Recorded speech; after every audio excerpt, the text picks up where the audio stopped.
Welcome to Twist Grip Tales, and this is probably the hottest topic we've ever done. Octane. And what is it all about? What sort of petrol should you be using in your machine? We put the teaser out there and got such a lot of response. Thank you very much. So this is going to be a topic and we're going to cover everything. We're going to have a bit of fun, but we're going to talk a little bit about engine tuning. We're going to talk about the octane ratings, a little bit of history about your bike or car, a little bit of chemistry, not too much, but we want to make it interesting. And more importantly, if we've left something out, we want you to come back to us as well.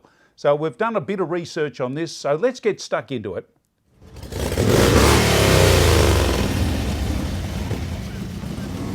What sort of fuel should you be putting in your machine? The obvious answer is your manufacturer has built a machine, they've done a lot of testing, and they are EPA, environmentally conscious and required to pass all sorts of country laws, and they want your machine to last for a very long time. Use the fuel that they say. Simple. And there we go. No, that's not the end of it.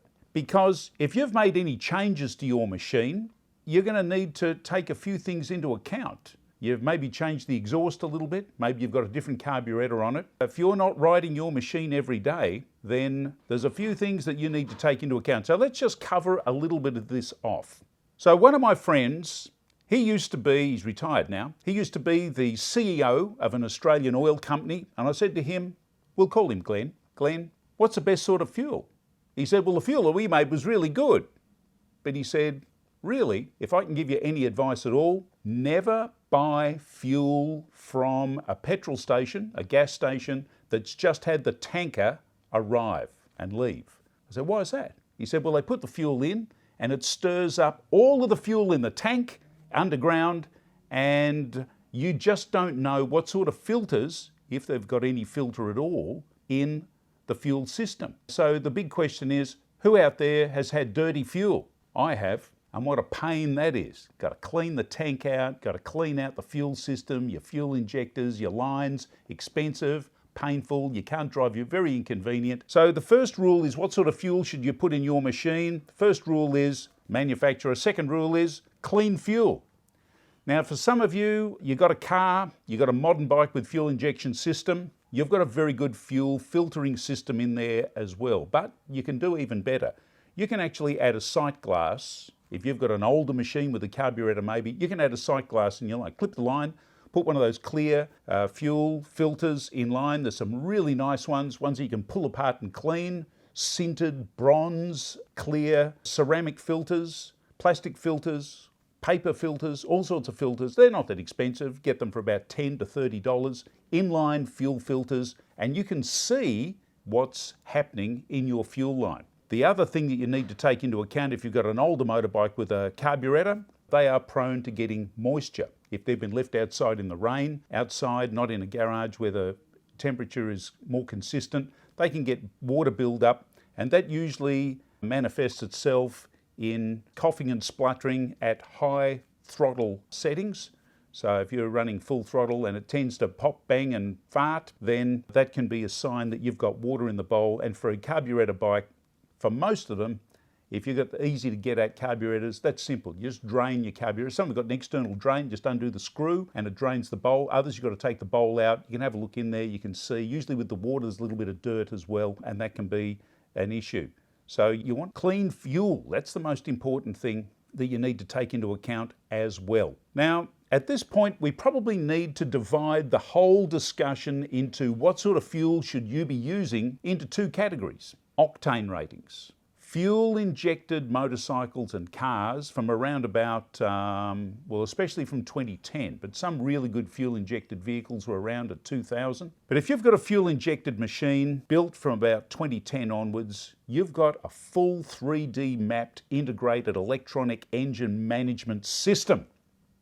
It's great because that has all sorts of sensors all over your bike.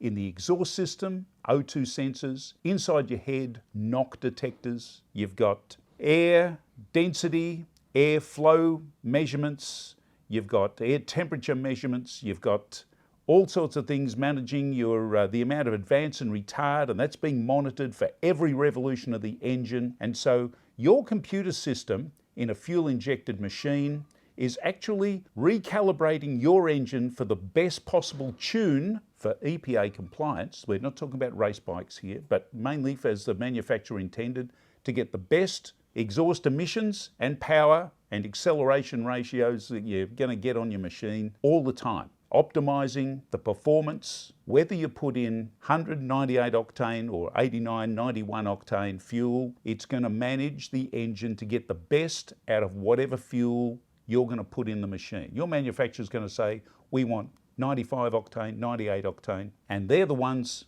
that clearly the compression ratio operates at best. They're the compression ratios that engine operates at most efficiently to get the best power to weight and the best emission control out of your machine. But we want to spend some time on machines that don't have fully integrated electronic ignition carburetors, because there's a whole 100 years of machines out there that don't have that sort of integrated 3D system.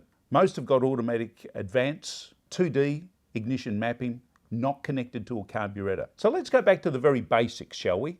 Let's talk about octane and what octane is. The dictionary definition of octane is the measured point on a scale for a given compression ratio that a fuel will automatically explode.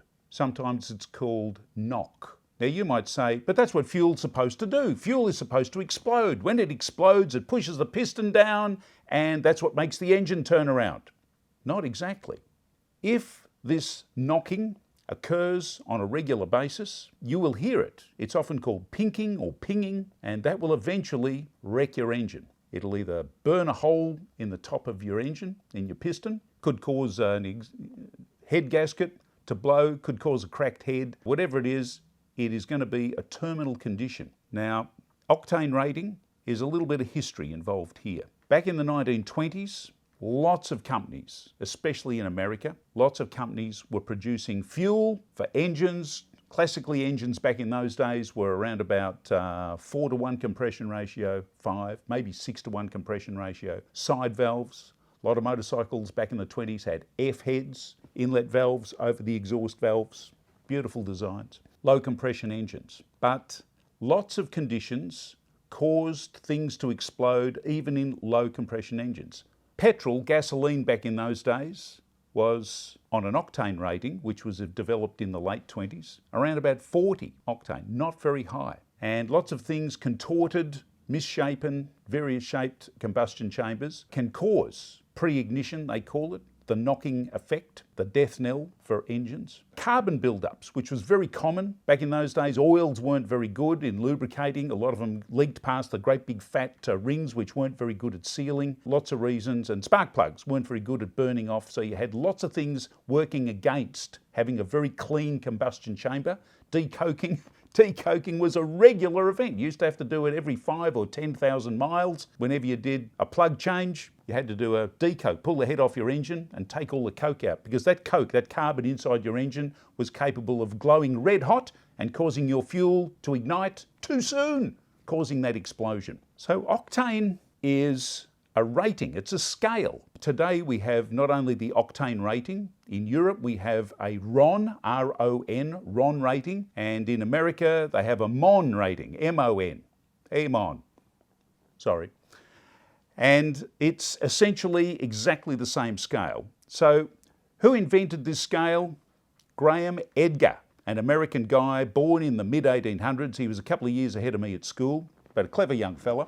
And in the mid-1920s, 1926, he started playing around and discovering this compression ratio system, this scale of octane. Now, octane itself is a hydrocarbon ring, which all petroleum products are. We'll have a picture up, a ring, chemical structure of hydrogen and carbon that burns. Sugar is a hydrocarbon, octane is a hydrocarbon.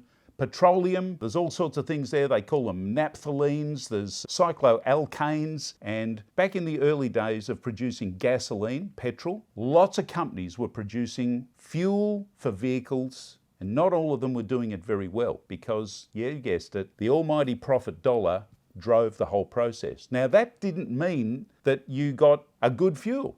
Large number of companies, variety of quality of product, and owners of vehicles never knew whether the fuel was any good at all until they actually put it in their tank and ran it through the engine. And if it was knocking, they had to drain it out, or they had to put an additive in. Now, a lot of companies eventually put additives in. There were lots of things you could do to get the, as it was, the octane rating up, because this anti-knock index, the AKI, anti-knock index, invented by Graham Edgar, is based on this explosion factor. Now, we've talked about this explosion factor. Probably the easiest way to describe it is if you remember back to old diesel engines. Diesel engines run ignited by hot air. Diesel engines run with the air being sucked in at full throttle all the time, sucks the air in, compresses it, gets very hot, and then at the last minute, the fuel is injected and it spontaneously goes bang. Now, that injection process in the old days wasn't very finessed. Diesel engines were made very, very strong and rugged, but they classically had that diesel rattle. Now, that diesel rattle was because that knock occurred all the time. Classic. Except when the engine got running faster, it disappeared. It only happened mainly at idle speeds, low speed. But that knocking in a petrol engine is not good because the petrol engine is not made as strongly as the old diesel engines were. Today, diesel engines, you listen to them, they've got electronic management of the injection process, and they inject that fuel in a very fine spray just at the right time, and you can't tell a diesel engine today from a petrol engine. They've got that sorted out really, really nicely. They don't have to put as much strength into a diesel engine today as they did way back then, because they've eradicated the knock, that anti-knock index. So while lots of engines way back in the 1920s had overhead cams, they had 2-valve heads, they had 4-valve heads in the 20s. Yes, they did. Twin overhead cams, all sorts of things going on. The one thing that they didn't have access to was really good fuel. They only had 40 octane,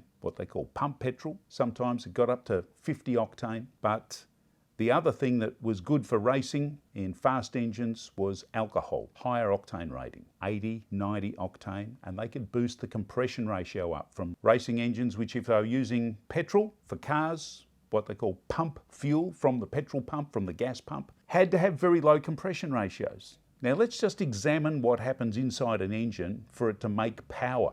The amount of power an engine makes is essentially all around one single thing. How much pressure can be generated inside that combustion chamber to push that piston down? Now, the octane rating is really a factor for how slowly the petrol burns, not explodes.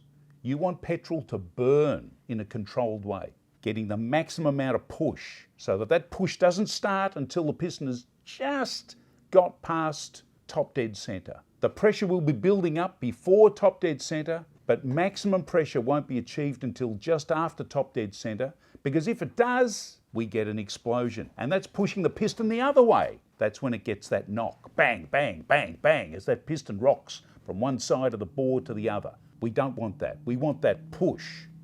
So the higher the octane rating, the slower the burn rate. So you might be saying, what's it got to do with my engine? I've been recommended to use 91 octane if I put 98 octane in it, but can you use it? Do you have that high compression ratio?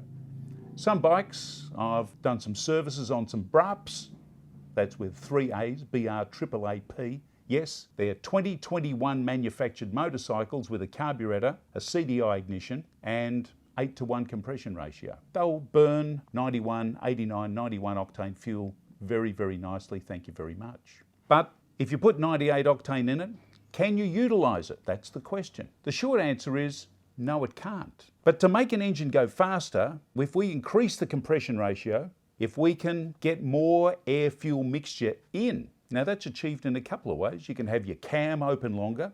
It's expensive to buy another cam, but you can do other things. For instance, if you take your air filter off, there's less restriction in the air coming through the carburetor, picking up the fuel and getting into the engine. You'll get a little bit more air mixture getting into your combustion chamber, which will mean that there's a slightly bigger push going on inside your cylinder head.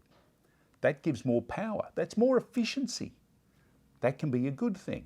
If you get the catalytic converter, if you're racing your bike, take your catalytic converter out, have a great big exhaust pipe and very little restrictions. You're still got to have an EPA, what's that, 95 dB restriction for racetracks, but you get a much freer flowing exhaust, and that draws more air, more fuel into your combustion chamber, and that gets even more of a push when it goes spark and push that piston down, and that's what we want.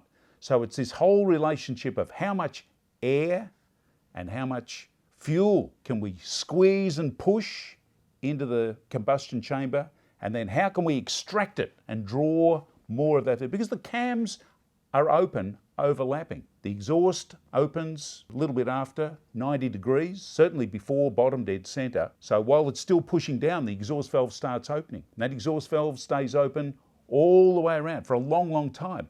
The inlet valve opens before the exhaust valve closes, so that negative pressure behind the charge of the exhaust is starting to draw, negative pressure drawing that just barely open inlet valve, drawing the first of the clean, fresh charge of air and fuel into the combustion chamber. And then even after the piston reaches bottom dead center, sucking that inlet charge in, even after the piston starts coming up the other side to compress, that inlet valve stays open because the weight of air and fuel is still got a weight, and it's pushing in, and it's charging in, and before the inlet valve's closing, and it starts the push towards combustion. So that's where the efficiency happens. It's a complex matter. If everyone could get this octane, compression, make an engine go fast matrix, if this whole complex matter right, then racing Formula One, racing motorbikes, making a fast engine, a fast car, a fast motorbike would be a simple thing. It's not. It's very, very complex. So let's also look at the fuel itself. Back in the day of the 1920s and 1930s, certainly in the 1920s, there was a need to have confidence in the product of petrol, and so manufacturers looked at all sorts of ways to give confidence to fuel buyers, motorists, motorcyclists, car drivers, in the quality of the product. So they were looking for ways to increase the octane rating so that they could have reliability in the product that they sold, sell more product, make more profit. In this, scientists discovered that some petrol was not the same as others. Texas crude and Indonesian oil was found to have very, very good naphthalenes that would crack into really, really good fuel with a higher octane rating. And so that was a premium product. Companies like Shell, and in America there were a number of companies that got onto this and they started marketing these products. Others went a different route. They started adding the options. Even back in the 20s, there were people adding ethanol and methanol, products made basically alcohol, similar to what you drink, to petrol to increase the octane rating. But someone came up with a product which was called tetraethyl lead, the last word being lead. And there was a huge discussion in the US in the late 1920s about the ethics involved in using this, and it went before the medical board of the US, and they determined that it would be detrimental to people's health if motor vehicles started burning lead. Lead, a heavy metal added to fuel, slowed the burn rate down, like throwing great big logs on a fire. It's hard to get those big logs going. That's what the lead does. Now, the clear findings of that tribunal hearing with the medical board of the USA stated that it should not be done. And yet, somehow or another, the oil companies got it passed. The almighty dollar won through. Now, that was used, tetraethyl lead was used as an octane improver right up until the 1970s. And avgas, which was used by many racing drivers, including myself, in our stock car with young Gordon, we used that. That was running about 120 octane. And you understood how much lead was in it, because when a hot engine was running, you go up to an aircraft or a race car using avgas, and you could see the lead dripping out of the exhaust pipe. In fact, where I grew up, and in many councils around the city of Melbourne, it was law that you could not commercially sell vegetables from a garden grown in inner city Melbourne because of the lead contamination that came from the exhaust from cars. It was recognised, but nothing was done about it, not until the 1970s. So what did this mean, this addition, where you could get higher octane fuel from a pump, gasoline? It meant that compression ratios could rise. And through the 50s, 60s and 70s, compression ratios in conventional engines rose for 7.5. I had a 1950s Ariel Red Hunter that had a 7.5 to 1 compression ratio. Quite a sporty machine, would do about 80 miles an hour. 1970s Ducati 750, that's about an 8.5 to 1 compression ratio engine. That was good for well over 100 miles an hour. And several other machines back then were running 9, 10 to 1 compression ratio quite commonly, taking it to the very limit without having to worry about knocking in the engine. So if you want to run a higher octane, you've got to use a little bit more advance in the ignition. Set the fuel on fire just a little bit earlier. This was explained to me when I owned a car which was dual fuel, liquid petroleum gas powered and fuel powered, petrol powered, gasoline powered. Had the choice, a flick of a switch, I could move from one to the other. LPG gas was very cheap, petrol much more expensive, and I could run dual fuel with a flick of a switch. But the problem was the ignition timing didn't work. It didn't change, it stayed at the, so you had to have an ignition setting which was set for 1, petrol, which the standard Ford had an ignition setting for 91 octane, LPG octane rating of 110. But if I had the ignition set for the 110, it would pink like crazy on the 91 octane fuel. So the classic was to go and run for the petrol, have the ignition set for the 89, 91 octane petrol, gasoline, and not maximise the benefit of the 110 octane LPG. My car now is pure LPG. I can take full advantage of it, and I get 20% better LPG economy because of it. It's wonderful when you can take advantage of it. Now there's another aspect in not only just the tuning, but there's another aspect in fuel that needs to be taken into account, in that fuel isn't just fuel. 89 octane, 91 octane fuel is the bare bones. And the trouble with the bare bones is that it doesn't have octane stabilizers in it. It's what I would call, and I use the term very advisedly, a cheap and nasty fuel. If you're using 89, 91 octane fuel on a regular basis, riding your bike every day, a couple of times a week, using the fuel up within a month, that's going to be fine. The shelf life of 89, 91 octane fuel is not much longer than 4 to 6 weeks. You don't want to leave that fuel in your system, in your petrol tank, over winter without riding your bike. It's not going to last. So if you're riding your motorcycle sporadically, if you've got a few bikes, I would recommend that you go for the 95, 98 octane, because 95 octane has got a few special things in it. It's got a little bit of octane stabilizer so that the shelf life will be a little bit longer. And it's also got a few other good things, which is fuel atomizing additives, which makes the fuel smaller, fuel droplets smaller, and therefore it burns better. And back in the old days, without many additives in the fuel, tuners, racers would use a little bit of acetone, which breaks down the surface tension of petrol and make it into a finer mist so it would burn more completely, get a bigger push out of your engine, make more horsepower. But these days, there's a little bit of that. If you want 98, that's the Rolls-Royce, the Porsche, the Mercedes-Benz quality of fuel. It's got the fuel stabilizer. The 98 100 octane fuel will last for 12 months, 2 years, no problems at all. You can store it in your bike, in your ignitions, you can store it in your car, in your tank, in your motorbike, in your fuel injection system, and it'll be fine in over a long period of time. It's got the atomization additives, it's got the stabilization additives, and it's got the fuel injection and carby cleaner additives in there as well. So 91 octane, 95 octane, 98 octane. Now we come to E85. E85 comes right at the very bottom, 85 octane. No, it doesn't. E85 is not a RON rating, not an octane rating at all. E85 refers to the amount of methanol or ethanol or alcohol in the system. So It's not an octane rating below 89, 91. In fact, it's above 98. E85 is an octane enhanced 105 octane fuel, and that makes it a really good fuel if your system is able to cope with it.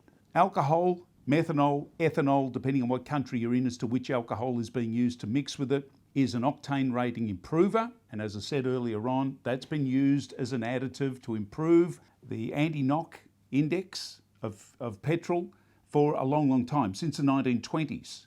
It's available today, but there are some things about it you need to understand. It's very, very acidic. If you've got plastic components, if your system's not designed to cope with the ethanol, the methanol in your fuel tank, then and through your injection or carburetor system, it could cause some problems for older machines especially. If you've got plastic floats in your carburetors, it's likely to eat the glue or even eat and dissolve the plastic floats themselves. It's that sort of fuel. Racing cars use it. In Australia, E85 is the fuel for the supercars, the big V8 racing cars on the track, and 105 octane gets a bit more power. And once again, only if you've got an ignition system that will allow you to use the power of 105 octane. Methanol, ethanol are hygroscopic in nature. It will absorb moisture. That means that if you've got it sitting in your tank or in your fuel system for a while, it's absorbing moisture and it can corrode, rust your petrol tank. So an E85 vehicle has to have some sort of protective lining. In racing, alcohol, ethanol, fueled bikes have got aluminium tanks. Doesn't get eaten away, doesn't get rusted. If you've got components that are aluminium, that's good. But if they've got aluminium alloy with a lot of zinc in it, it can get eaten away, or you can get that fungusy growth growing on it. It's not a simple thing. And once again, got to be able to tune the engine to be able to take advantage of the higher octane rating. Then you can get more power. Then your engine will run faster at a cooler temperature, and that's a good thing.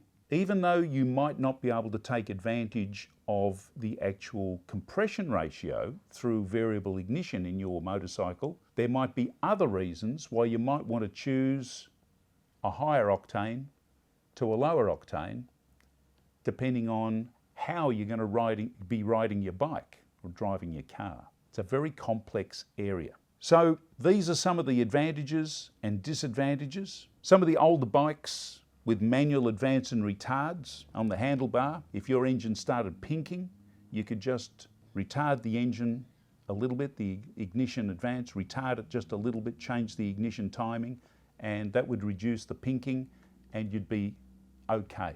You could save your engine. Modern ignition systems with the computer-controlled management, they're doing that on every Revolution. But if you've got a run-of-the-mill bike and it's got automatic 2D ignition timing, just think carefully. What sort of fuel, what sort of riding style are you going to be using? How often are you going to be using the bike? What attributes of the fuel do you want to take advantage of? And remember, when you buy your fuel, the fuel that you buy in winter is completely different to the fuel you buy in summer, because they know that it needs to be atomizing and be temperature stable in winter. It doesn't want to be icing up your carburetor, your intake system. And in summer, that's not the issue. You want to keep that volatility down. You want to make sure it's not going to evaporate away. You want stabilizers in there. So if you're going to store your bike, you want to make sure what time of year you're going to be buying your fuel, because they're different fuels. So I hope this has helped you just a little bit. Maybe we haven't covered everything, but I think we've covered a lot. What sort of fuel should you buy for your machine? I'm not going to tell you that. You're going to have to make that decision yourself. But do the research. Start with what your manufacturer recommends. Look at your riding style. Look at what your ignition management is all about. And if you can change your ignition timing, change it. Find out where your pinking point is and just bring it back a little bit and get the most out of the fuel that you're using for the compression ratio that you've got in your engine. Happy riding.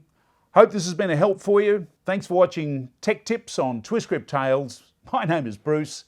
Send us a comment. Don't forget to share it and like, subscribe, and we'll see you next time.